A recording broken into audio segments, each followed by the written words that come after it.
Os galhos do bonsai, eles ficam assim, ó, todos pra cima. Só que pro bonsai parecer uma árvore que já tem idade, você tem que fazer o galho dar uma deitadinha pra dar aquela impressão de galho pesado, sabe? E aí pra isso a gente usa essa técnica da aramação, tá vendo? Passei o arame aqui. Agora o mais interessante na física desse negócio. Por que eu preciso aramar bem aqui, ó, um ângulo de 45 graus? Por que eu não posso enrolar o fio assim, esse arame? Por quê? Por quê? Vamos ver na física. Para isso, nós vamos ter que lembrar um conceito muito legal da física, que é o de decomposição de vetores. Primeiro, o que é o vetor? Um vetor ele representa alguma grandeza que necessita de uma orientação. Então, se eu falo para você, por exemplo, 2 quilos de alguma massa, isso não precisa de uma orientação. Mas se eu digo para você 100 quilômetros por hora, que é uma velocidade, você precisa saber, tá, mas eu estou sentido capital ou sentido interior? Isso muda tudo. Por quê? Porque o carro pode estar vindo na sua direção e sentido, ou ele pode estar indo numa outra direção nesse sentido. Então, tanto faz os 100 km por hora se ele estiver indo lá na outra rua. Então, você quer saber, assim como a força. Se você fizer uma força para baixo, é totalmente diferente de fazer uma força para cima. Então, toda grandeza que tem essa necessidade de dizer é para baixo, é para cima, é um vetor. Agora, imagina essa situação que eu desenhei para vocês aí. Eu tenho um rio, e aí você está em cima da árvore, então você está olhando por cima, assim, consegue imaginar? Você está olhando por cima, e aí o que você vê é uma pessoa num barquinho, ela vai pegar o barquinho dela aqui assim, o barquinho verdinho, e ela vai começar a remar esse barquinho.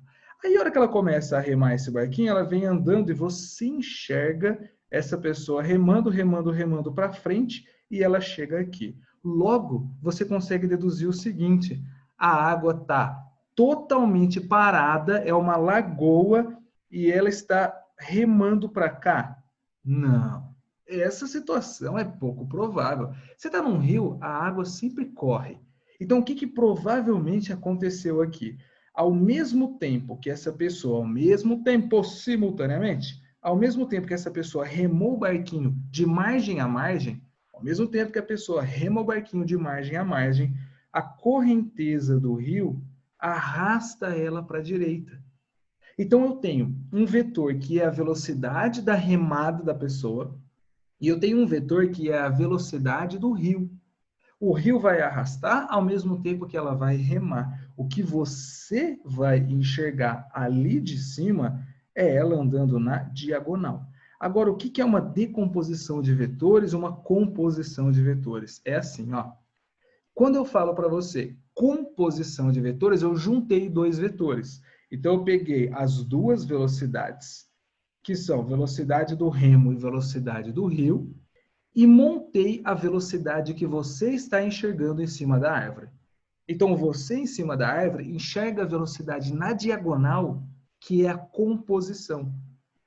Mas se você for decompor, ou seja, dividir o movimento e entender cada um deles, você vai sair desse movimento na diagonal e vai entender que existe um movimento na horizontal do rio e um movimento na vertical, que é o movimento do remo. Então, eu vou dizer que ou os dois branquinhos estão acontecendo, ou aquele laranjinha está acontecendo. Ou eu estudo o laranjinha, que é a composição dos dois branquinhos aqui, ou eu pego esse laranjinha e transformo ele nesses dois branquinhos aqui. Show de bola? Aí, só para a gente lembrar uma coisinha, como que era mesmo? Quando eu tenho esses dois vetores, para eu fazer a composição, eu vou ter que usar o pitch, que é o Pitágoras. E a hora que eu fizer o Pitágoras, eu vou descobrir o valor e o desenho é esse carinha na diagonal. Toda vez que eu tiver esse carinha na diagonal, para eu transformá-lo nas que a gente chama na física de componentes ortogonais, ou a projeção do vetor na horizontal e a projeção na vertical, ou também, ó, tanto sinônimo, a projeção em x e a projeção em y, aí eu vou ter que fazer o seguinte, eu vou ter que usar, imaginando aqui que existe uma, vamos dizer assim, uma caixinha em volta desse vetor aqui. Você já entendeu que essa caixinha, ela tem o lado dela do tamanho do vetor rio e do tamanho do vetor remo. Conseguiu perceber isso? Se eu fizer essa caixinha, eu vou entender que o tamanho que está aqui, ó, é o tamanho da velocidade do rio. E o tamanho que está aqui é o tamanho da velocidade do remo. Vou colocar um R ali de remo, beleza? Não, vou colocar RE, porque aqui geralmente a gente chama de resultante. Então eu tenho a velocidade do rio e a velocidade do remo. Aqui eu poderia fazer da seguinte maneira, de duas formas eu poderia fazer isso.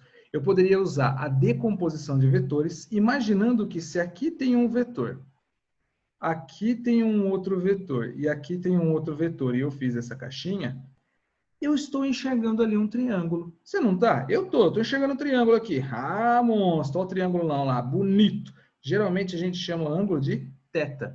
Então agora eu tenho o vetor rio, que é para mim um cateto adjacente com esse ângulo. E eu tenho para mim o vetor remo, que eu escrevi ali, que é um cateto oposto. Como assim, teacher, um cateto oposto? Olha que lindo, ó. Eu posso simplesmente cortar esse vetor aqui. Será que eu vou conseguir? Não, não vou conseguir. Eu vou cortar aqui assim, pronto, deu para imaginar. Eu vou cortar ele e colocar ele aqui.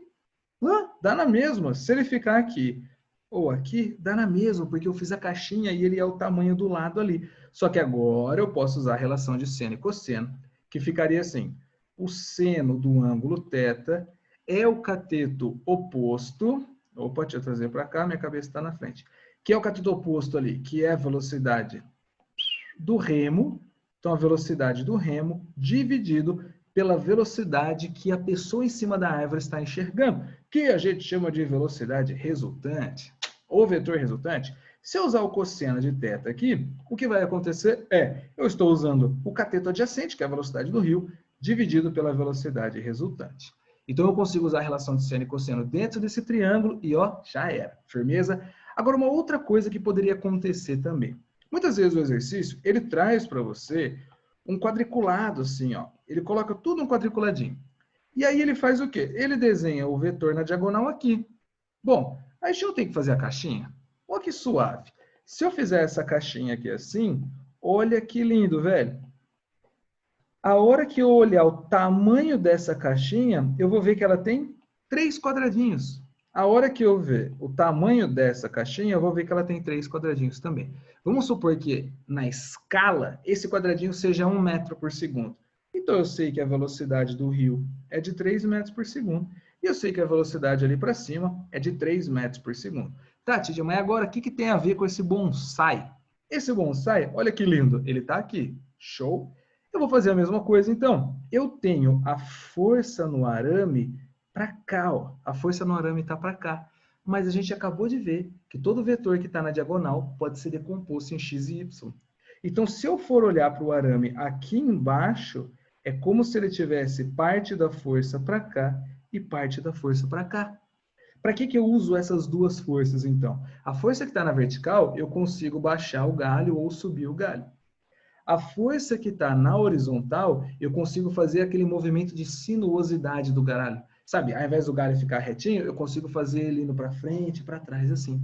Então, por isso que eu preciso ter essas duas forças. Se eu enrolasse ele muito, muito, muito assim, ó, eu teria muita força na vertical, pouca força na horizontal. E por que a gente usa o 45 graus? Seno de 45 graus e cosseno de 45 graus são iguais. Então, ali eu divido a força em duas forças iguais. Toda vez que tiver 45 graus, eu divido aquela força em duas partes iguais. Firmeza? Agora você entendeu onde que a física está? Dentro da armação do bonsai. E também já aprendeu a decomposição de vetores. Ó, 2 em 1. Agora é só pegar uma arvrinha e começar. Jovem bonsaísta. Valeu!